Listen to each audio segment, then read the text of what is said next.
Another example you mentioned in the book is the Bush administration's decision to use torture as a tool in its anti-terrorism arsenal. Yeah, I mean, that was something that they did in the dark of night. They did it with a team of yes men in the room.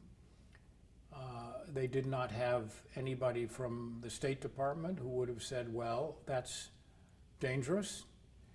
They did not have people from the military who would have said, well, you know, isn't this going to increase the chance of the same thing being done to our men and women in the armed forces if they're captured?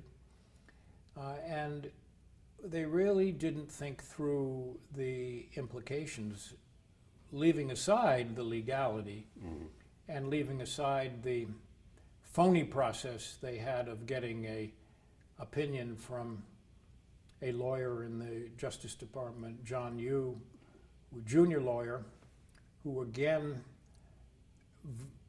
operated under different and more secret processes than normally are done in the Justice Department. Usually, the Justice Department's Office of Legal Counsel will not have an opinion unless it's been vetted by many other people in the Justice Department. But John Yoo's opinion here was not vetted by anybody at all. Now, just another word about John Yoo.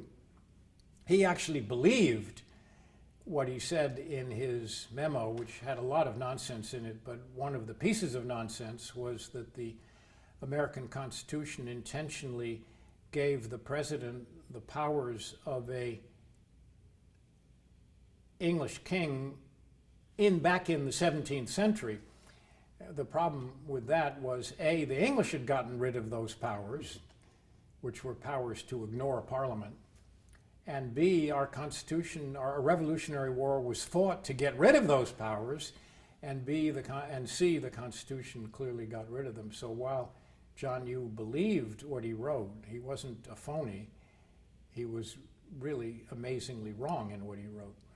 And here we are, more than a decade later, and still feeling the ramifications of those decisions. And you know, later you're going to talk to me about the Senate Intelligence Committee, and I think that's gotten weaker than it was intended to be, and more in bed with the agency they're meant to look at.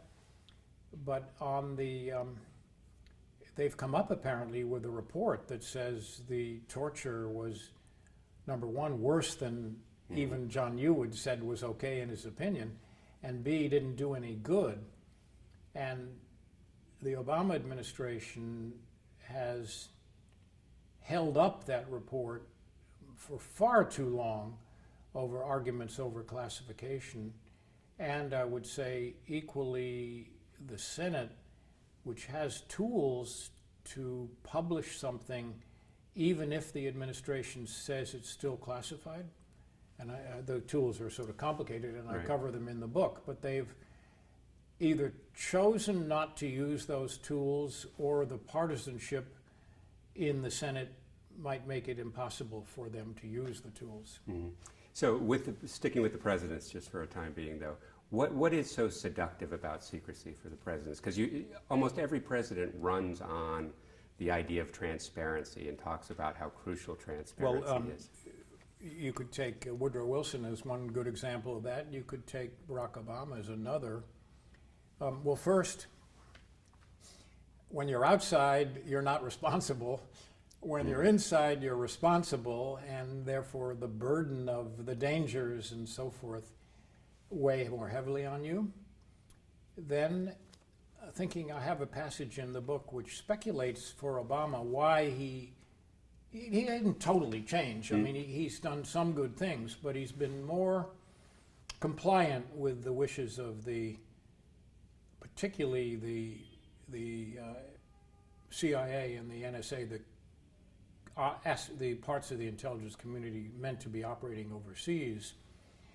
Well, I think another factor is you recognize these people are very good in much of what they do, and they're very important to me.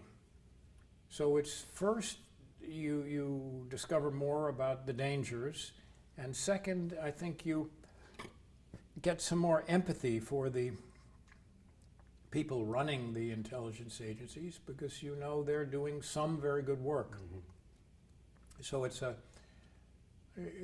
both a change of your knowledge and a psychological factor that affects your willingness to challenge those secret agencies.